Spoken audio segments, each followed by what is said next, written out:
Hello everyone. In this video, we will be covering section 3.1 or measures of central tendency. The first measure that we will be covering will be the mean or the arithmetic average, which is denoted by X bar. Now, just to refresh your memory, remember what this symbol means. This is sum of all numbers. So in this particular case, to find the average, which you already technically know, you add all the numbers and divide by the total. So from now on, n is going to denote the sample size. Okay. Now the X bar is the most commonly used measure, and it will be the one you will see pretty much every day you come to class. It has a few disadvantages. We will talk about it in a little bit, but it's the most commonly used. So for example, let's say you have the following data: 2, 3, 5, 7, and 10. Let's say that these are the salaries of 5 employees at some company. Like the first one makes 2,000 a month, the last one 10,000 a month. So what is the average salary for this one? 2, 3, 5, 7, and 10. So remember, you add all the values, divide by the total, which in this case is 5. If you add all the values on the top, this is 27, then divide by 5. You should stop the video if you are not sure. Add all the values by yourself to convince yourself and check the calculations. Okay, so this is equals to 5.4. So which means the average is 5,400 a month. Now the mean has or the average has a small disadvantage, and the disadvantage is that it can be biased if you have something that are called outliers. We'll talk about outliers in section 3.3. Outliers are numbers that are pretty big or pretty small compared to the rest. For example, let's say you have another data set like this. This is the salary of 4 employees in a different company. Let's say the first one makes 1,000, then 2,000, 3,000, and then the owner of the company or the son of the owner of the company makes 44,000 a month. Here the sample size is 4, so the average in this case, when you add everything, divide by the total, it will be 50 over 4, which is 12.5. This can be pretty deceiving, because if somebody tells you that the average salary in this company is 12,500, you will be expecting this much.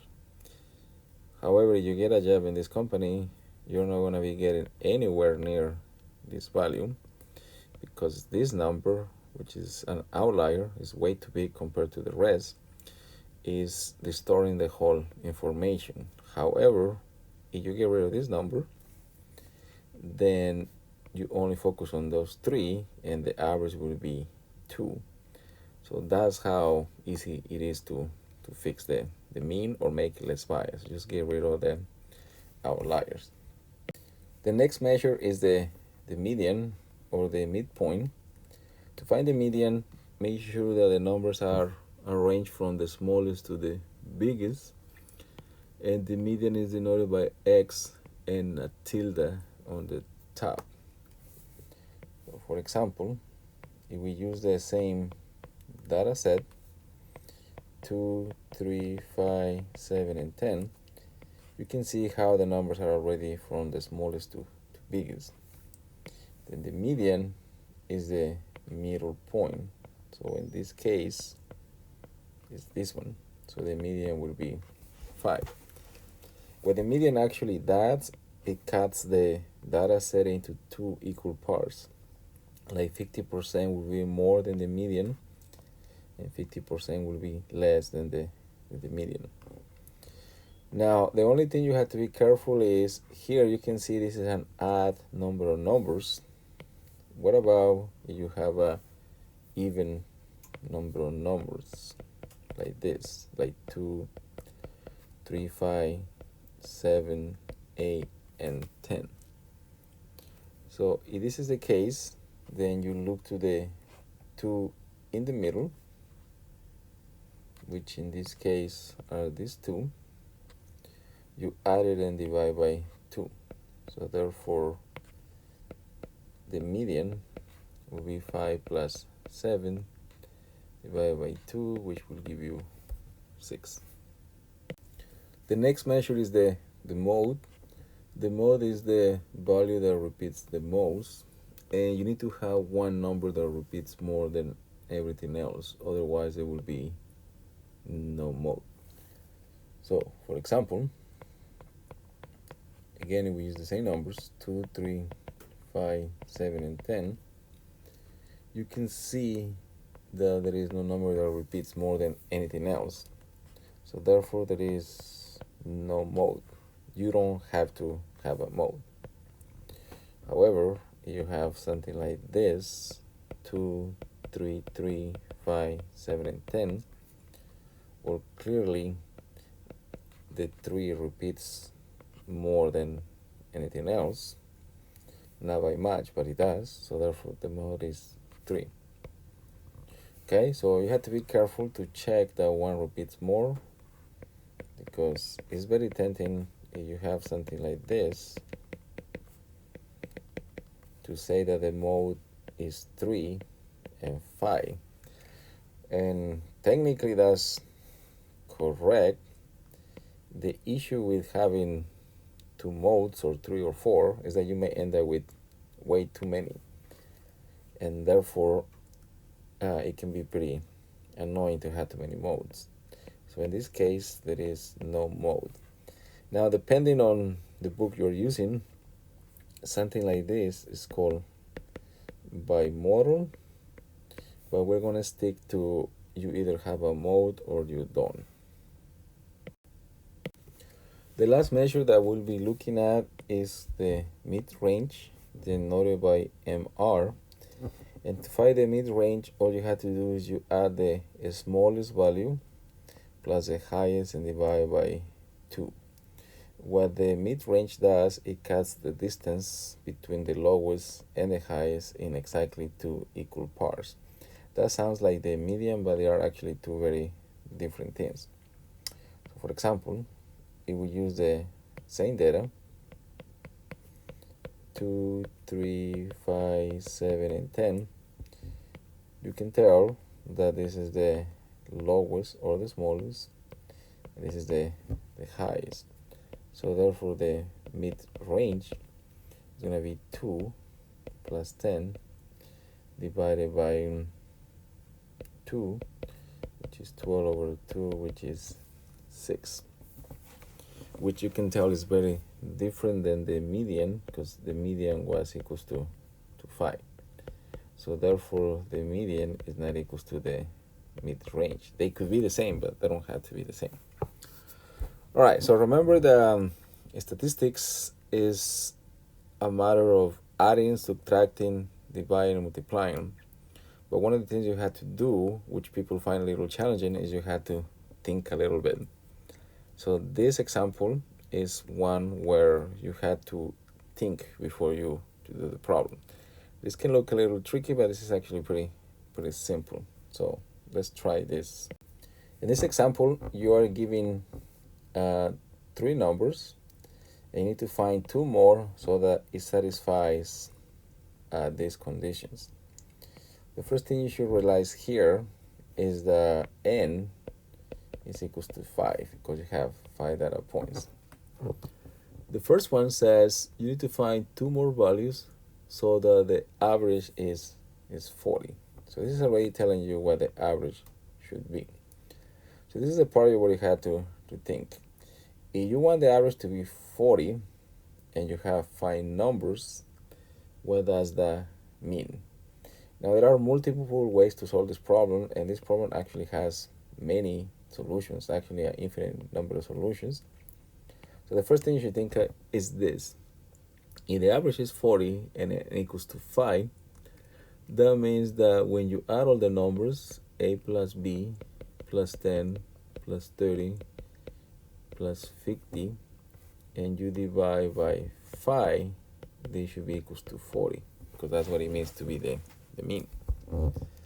Well, that means that a plus b, and then if you add all of this, which is 90, that this should equals to 40 times 5. If you do a little cross multiplication, so 5 times 40 is 200, or also the only number when you divide by 5 that will give you 40 is the number 200. So therefore from here it means that a plus b has to be 110. So therefore there is a lot of different possibilities. Any number that add to 110 will be the answer. So for example, a could be 1, b could be 109, a could be 50, b could be 60. Okay, so you have many solutions. A could be 10, b could be 100, and so forth. Part B is a little more tricky because it requires two things. First, the mean has to be 40, which, remember, that implies that when you add all the numbers, they had to add to 200. But then the median has to be 40. Remember, for the median, the numbers had to be in order. So that makes the problem a little more tricky.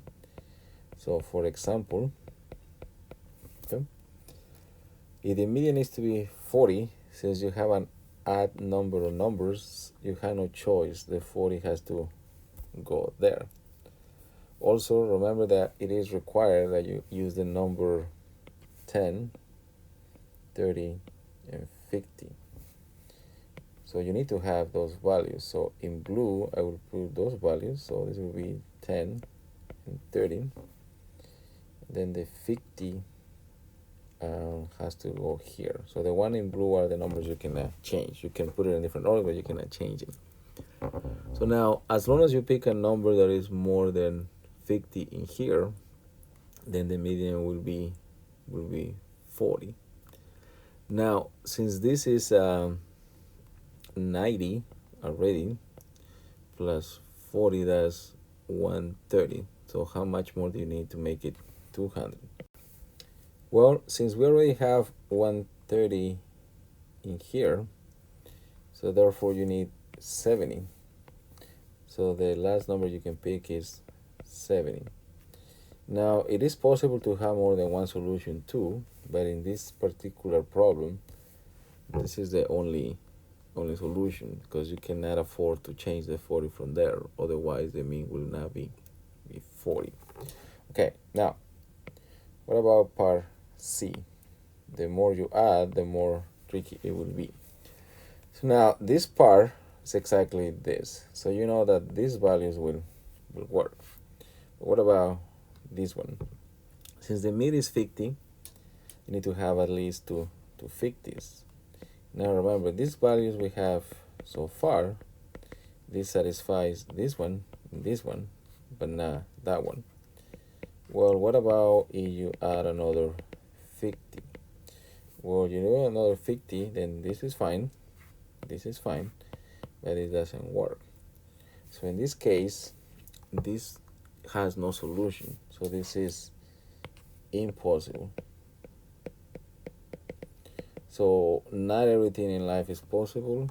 You can ask the Dodgers about that. So if it is impossible, then just leave it alone and say it's impossible. Just make sure you try all different choices before you say it doesn't work. Finally, in section 3.1, sometimes the data is given to you in group data. This is the stuff from chapter 2. So here you're only given the information. So the first thing you need to figure out is the midpoint. So how do we get these values? So this part is given. So this is given. how do you find these values? So to find the midpoint is pretty simple. You add the lowest and the highest. So 1 plus 5 is 6, divided by 2 is 3. 6 plus 10 is 16, divided by 2 is 8, and so forth. 16 plus 20 is 36, divided by 2 is 18.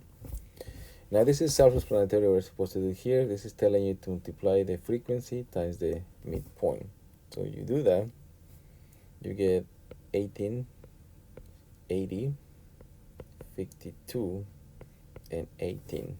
Again, feel free to stop the video and check these values. Now remember what this is telling you, to add all the values. So you add this one, this is 21, and if you add this one,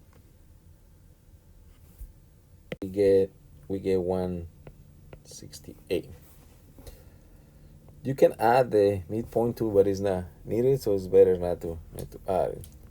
So then to find the mean, remember x bar means the mean, but to make sure that you know the difference between this formula and the previous one, we will have a GD, which means group data.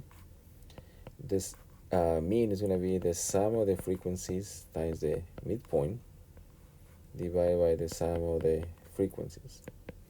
Well, from here, clearly the sum of the frequencies is 168,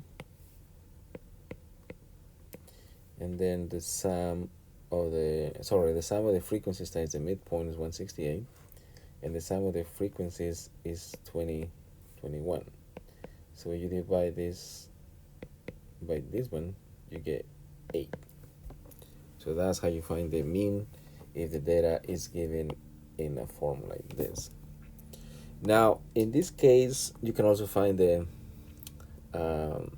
mode, but since you don't have the data, you have to call it something slightly different. So it's actually called the model class, and the model class is the class that has the biggest frequency. Remember from chapter 2 that we have 4 classes in here. The class with the biggest frequency is this one. This one has the biggest frequency. So the model class is the class 6 to 10. So that will be the model class.